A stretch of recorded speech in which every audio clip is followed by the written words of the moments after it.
I mean, a lot of the stuff we did with the techniques used in the 1830s. Okay. In other words, I've harvested wheat with a hand sickle.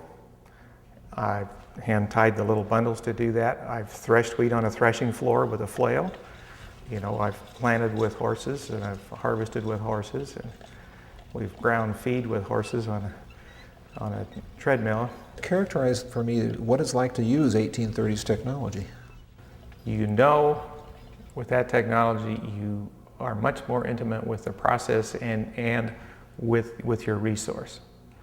I mean, when you're working that way and you're in the fields and stuff by hand, even in small plots, you learn pretty quickly the differences between this corner of the field and this corner of the field over here. And it's a thing you learn to know just by walking across it. And today, with today's technology, we hardly have a chance to get our feet on the ground, and some of this machinery is big enough that your feet are still 6 feet from the ground.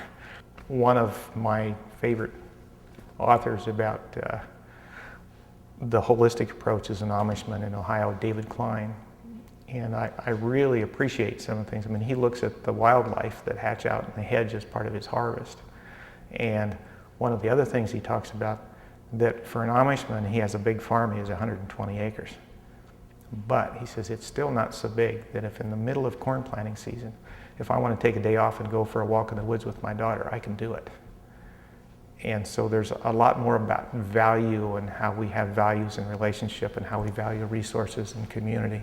And we tend to lose that in a lot of our agriculture because we don't need community. We've tried to replace it with technology, and you never can. So the GPS systems doesn't replace walking across your field? No. Not at all. You can't get a feel for the land from GPS. You can look at all the technology stuff you want to, but it's that personal interaction communicates more to you than, I think, just about anything else. Especially if you've taken the time to try to understand the dynamics of what's going on there.